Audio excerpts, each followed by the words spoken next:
and welcome back to another episode of the Stadium Showdown, your in-depth look at the future home of the Cleveland Browns. I'm Jeff Slauson. We start this week with a conversation with Governor Mike DeWine. Our Brian Duffy was in Columbus, spoke to the governor about a large amount of issues, but in particular, touching on many parts of the stadium plan. Exactly where we are in this and how he feels about the fact that the state is using the Department of Unclaimed Funds to pay for the stadium, something initially the governor didn't necessarily agree with.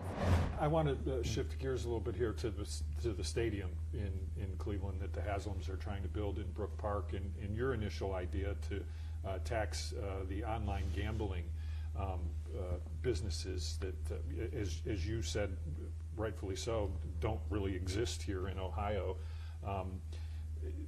Right now, they're going to use the unclaimed funds. The Haslams are getting $600 million from the state of Ohio. They're being sued in federal court by Mark Dan, who once held the same job you did as the Ohio Attorney General. Are you satisfied with helping to fund what the legislators did with the unclaimed funds? Is that a good idea? Are you okay with that, or do you agree with Mark Dan in this situation that the unclaimed funds should not be going? Well, I would have preferred that the building of stadiums, and this is not just, from my point of view, not just about the Browns. I think, you know, what we know is sports is a big deal in Ohio. It's important. It's kind of the part of our quality of life, just like museums are, just like the arts are. And the state has, for at least 40 years, been involved in putting up some money when there's a new stadium built, a new ballpark built, or one is brought back up to speed after 15 or 20 years. So we know that that's probably going to continue. My idea was, let's stop competing with schools and taking money that could have gone to schools or money that could have gone for mental health, and let's tax these sports gaming companies. Now, the legislature didn't like that idea. I still don't know why, but they didn't like it. So they came up with the idea of using the unclaimed funds. So I'm okay with that. I would have preferred the other. You know, one of the fringe benefits has been that people have gotten really focused on the unclaimed funds, and we've seen an uptick of people who are claiming their funds, which is good. We want them to have their money back. Right. But what we're talking about here is over 10 years, no one's been able to find them. And so having a system where we take some of that money and use it for something constructive, I think is okay. Another massive topic that we've been dealing with is the future of the lakefront, of Burke Lakefront Airport, of how it should be redeveloped once the Browns officially leave. So the governor had this to say about that development and what he thinks needs to happen there. Quite honestly, they've been trying to do for 100 years and just haven't been able to do it. But now that the Brown Stadium will ultimately be torn down, there's a 50-acre plot of land there that the mayor has a plan, and he's moving forward with the plan. The state has contributed to the first part of this, the land bridge from the mall over the train tracks, over the shoreway to that. I guess this is good, you would imagine, for the city of Cleveland to have this done. And my next question would be, they've come to you and they've got $20 million, but now the project has doubled in scope. Are you ready to hand the city of Cleveland some more money to help with this lakefront development? Have they asked yet? Do you anticipate that? Well, first of all, I think one of the great assets that we have in Ohio is Lake Erie. And we know among our north coast that there aren't enough places where people can actually, the average person can get out and can enjoy the lake. So I think it's a great opportunity with the Brown Stadium that will be gone to do that, to use that for some sort of development. Make it more available, accessible to people. I also think the mayor is absolutely right. Even though I've flown in there many times myself, I think he's right to look at the airport and say, look, we could use this land in a better way. And people could enjoy it in a better way. And it's just instead of a small number of people enjoying it with being able to fly into that airport, let's do away with the airport. And so I think the mayor's spot on. I think we should look at this as a great opportunity for Cleveland to really utilize the waterfront, for Cleveland to be able to do it. I think it'll be good for the community. I think it'll be good for citizens and good for tourists, frankly, who come in, will spend some money and enjoy the lake. It's a once in a lifetime. It's a once in a lifetime opportunity. You know, I don't tell the mayor, I don't tell the council, I don't tell the leaders how to develop that and how to utilize it, but it's a great opportunity, and it takes a while to shut an airport down. But I'm all for that, and I think he's absolutely right in doing that. And then we also have that opportunity with the stadium, and you know, it's going to be a great opportunity to do something very, very positive for the city of Cleveland. Yeah. Once again, that was Brian Duffy reporting with the governor. Coming up after the break, we will have an in-depth look at all of the changes that happened in the legal fight related to the Cleveland Browns. Massive updates from Columbus. A couple of lawsuits were dropped. A lot of things happened. We'll be explaining after a short break.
Welcome back. As mentioned, a ton has happened over the last couple of days related to the legal fight for the Cleveland Browns to either stay in the city of Cleveland or make that move to Brook Park. So to explain everything that happened this week, an update on the lawsuit related to the unclaimed funds, multiple lawsuits dismissed. We spoke with legal analyst Alyssa Belli and data journalist Dan DeRose.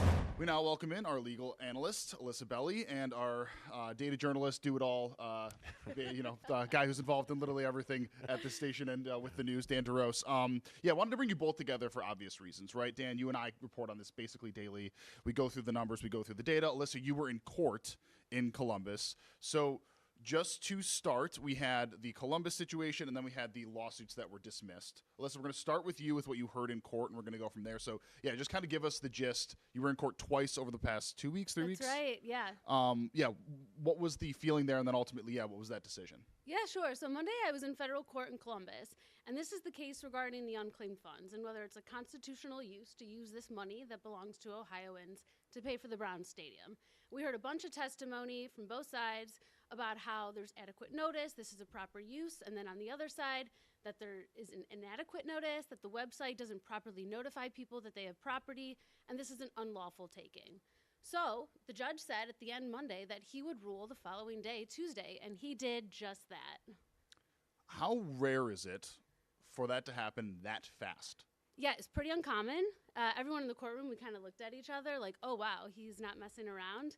And it's because time is of the essence. This money is moving January 1st.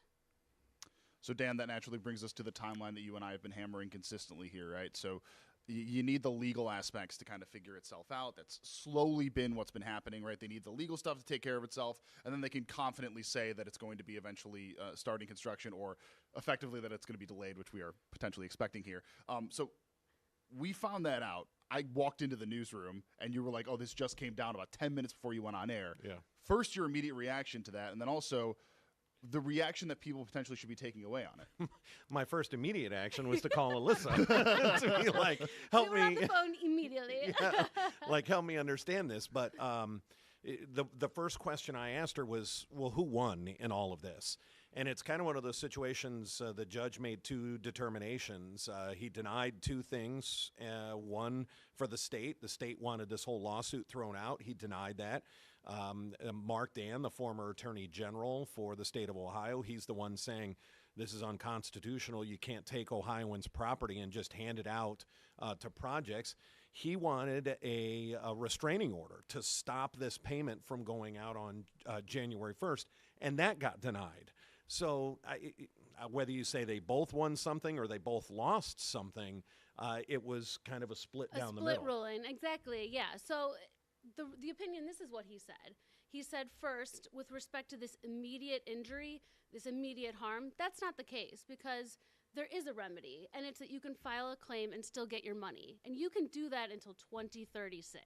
So that's why the judge denied the temporary restraining order and the injunction.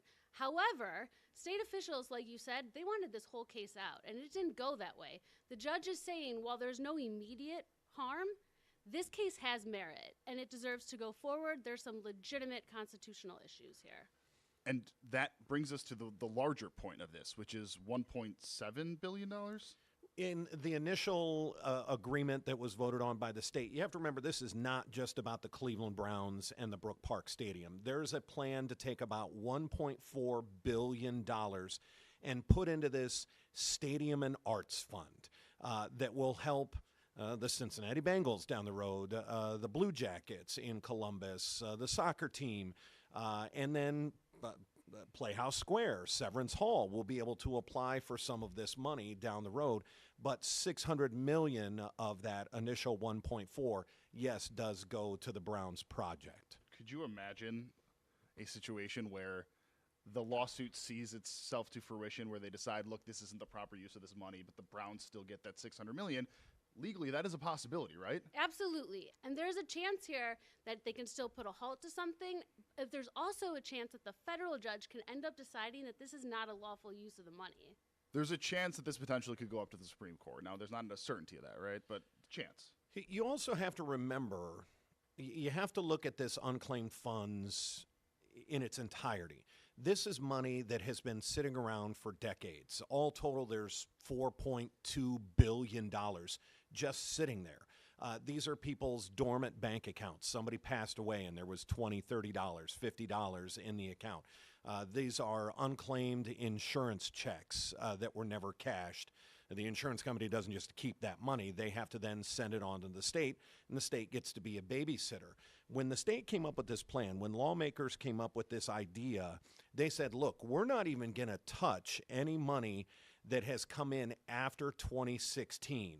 So this isn't somebody that last week, last month, last year had a bank account go closed and there was $100 in it. This is money that has been sitting around for decades. They even said, look, most of this money, we are going 15 years back and further, and that's where they start.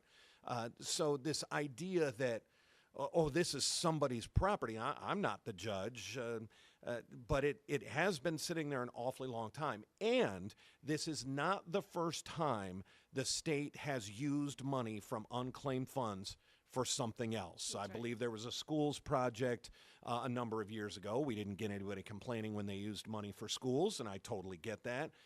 But this is money that has been sitting dormant for decades. And it's also not a large amount in most cases. It is less than potentially $50, which I believe is the threshold for the state to notify people, That's right? That's so correct. The threshold, for those that are unfamiliar, if it's $50 or more that the state has, they need to notify you by letter. A lot of people aren't getting letters because a lot of people have 10 cents, $5, $10, $15. It's not a large amount. We're also not the only state that does it. Almost every single state has a Department of Unclaimed Funds. California, Yes, in this is particular, not novel. Yeah. has one that is very similar, which was brought up in the lawsuit. So it's not, to both of your Right. points, this isn't like abnormal. This isn't crazy to be doing it here. And it does seem that's potentially why the judge was like, hey, this can go through, because it's not like they're inventing the wheel here. They were just using it for a different purpose. And I do want to talk a little bit about Mark Dan. He is a former Ohio Attorney General. So for him to come forward and place this lawsuit is a little bit interesting. We talk about Dennis Kucinich not technically having a dog in this fight. We'll get to him in a second. We'll get to that. Oh, yeah. But Mark Dan is interesting in his perspective in all of this. He's a former Ohio Attorney General. He's not Dave Yost. And in fact, I have an interview, a year-end interview with Dave Yost next week.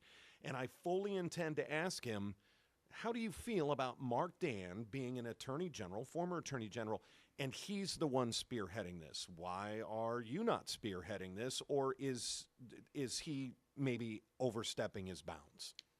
I mean, I don't want to put you on the spot here, but you've talked to him before. Do you feel that he's going to give you an answer that is indicative of how he actually feels on it? I think I'll have to decipher and read between the lines. Dave Yost is a strong Republican in the state. This plan of using this money has been Republican-driven the entire way. So I think there will be probably a party line answer that this needs to go through. This was voted on by the representatives that represent us. We have put these people in office. They saw to it to put it through. The governor has signed it. And I think that'll be the answer that I get from you. But we'll see. Yeah, I mean, the NFL Commissioner Roger Goodell flew into Columbus. Yes. I could not see a time when that happened. Now, granted, for New York State, the NFL's offices are in New York City. The capital of New York is about an hour outside of there, so like he could have hypothetically gone to see Governor Kathy Hochul when the Bills, were looking for funding. But it's so novel the way that all happened. To your point, it does seem very rare that he would say, you know what, didn't want it when there was such a large presence. And we picked up on this idea of how this has unfolded almost more at the state level when Mayor Justin Bibb gave his interview after the city council approved the $100 million exit deal. Mayor Bibb sat down with our Brian Duffy. I think he gave every station a few minutes, and he said, look, I'm still mad and frustrated by this. The state came in and suddenly gave the Browns $600 million. That was basically Mayor Bibb saying, what the heck was I supposed to do? It was clear what was going to happen, and the decision was backed, pushed, and is moving forward at the state level. Right. And Mark Dan and his legal team have said that, they're not against the Browns. This isn't a push, to express their frustration. It's just that they're really passionate that this is not what Ohioans' money was supposed to be used for. Much more from my conversation with Alyssa Belli and Dan DeRose coming up after a short break. Welcome back, and now here is part 2 of our conversation, breaking down everything related to the legal fight for the Browns' new stadium. This is a great natural next point to bring us to the lawsuits that were dismissed. That was the second large part of the legal news here, which naturally leads us into a discussion about Dennis Kucinich, who was on this show. If you have not watched that interview, highly suggest giving it a watch. Alyssa, just kind of give us the rub there, right? So, sure. So 3 lawsuits dismissed, is that correct? Yeah, last time we spoke, there were 5 lawsuits regarding the stadium. Now we're down to 2. So pursuant to that $100 million deal that the Haslams and the city signed, 3 lawsuits had to go, and that's just what happened on Tuesday. The city versus the Browns versus the city, and the city suing ODOT over that aviation permit. Those are now voluntarily dismissed, and they can't be refiled. A lot of that, not shocking, given the discussions that happened, because this was in the agreement, right? The city said, we'll drop the lawsuits if you pay us $100 million. And I think we heard that again from Mayor Bibb. Look, they had to put pressure on the Browns. How do you put pressure on somebody with a ton of money? You file a lawsuit. You hire Jones Day, of which, let's remember, the city has spent more than $1 million. $1.5 million was the number that was asked in the committee hearing by the city council. You spend $1.5 million in legal fees. In early stages of litigation. Right. This never really made it to a courtroom. No. You spend $1.5 million at one of the most prestigious law firms in the country. It just happens to be right here in Cleveland in Jones Day. You hire them to scare the crap out of the Haslams. They have to spend money on attorneys, but you spend $1.5 million to get $100 million in return. That's a pretty good ROI, return on investment. Right. We heard this consistently, right? It's either we take the $100 million or we get nothing. It seems to be that this was kind of the plan all along, that, as you said, they got to get something. You put pressure on. Ultimately, you do get something. They're the only city to get money from a relocation. I mean, this has never happened before. Yeah. There's never been a major city who has lost an NFL team, and on the way out the door, they wrote a check to the city. It's never happened. They get something right. There was a small, it's not even in an NFL history. It's more in professional sports history. There was a caveat that was discussed by the law director for the city of Cleveland. The Supersonics, when they straight up walked out of their lease from Seattle to head down to Oklahoma City, they had to pay $75 million because they were breaking their lease. Yeah. That's not what's happening here. Right. The Browns are playing through the end of their lease. And as you discussed with Dennis Kucinich, they're also paying to demo the existing stadium. Right, which is the benefit of the Browns because they don't want a competing venue. Exactly, So, right. of course, they're going to be like, yeah, we will pay whatever you need. We'll Yeah, do it. so that a concert doesn't end up on the That's lakes, We're and not it should end competing. up in No our one new- benefits Right. more from that building going away than the Browns. Yeah. Just really quickly on the Supersonics point, because I think it's important to explain the distinctions here. The Supersonics were sold to a consortium that said they would never move the team, and then they moved the team. That is the difference here, and I understand why the city's trying to say that this is apples to apples, but it's really not. Again, these are people that came in, signed paperwork that said we are not leaving Seattle, and then they left Seattle. This is a situation. I mean, they moved to Oklahoma City. Like, they didn't move to Brook Park. Right. They moved multiple states over. I get the point of it, but it's not. It's just not the same in those situations. I know we only got a little bit of time left, so the last thing I want to hit on, there is still 2 lawsuits we have mentioned here. Are both of those Dennis Kucinich lawsuits, or one of them Dennis Kucinich lawsuits? Just one. Okay. The one remaining here in Cuyahoga County is the suit that Dennis Kucinich filed. He's suing the Browns and he's suing the city of Cleveland. And that's super early stages. They're going to speak with the judge for the first time in early January. And the city has already requested that the judge throw this case out, but there's been no movement on that. But explain, I think, and you did a great job. Why sue the city, and what's his reasoning for suing the city, and what's his reasoning for suing the Browns? Yeah, so as you can assume, he's suing the Browns because he's saying they violated the original Modell law, and they're violating the stadium lease.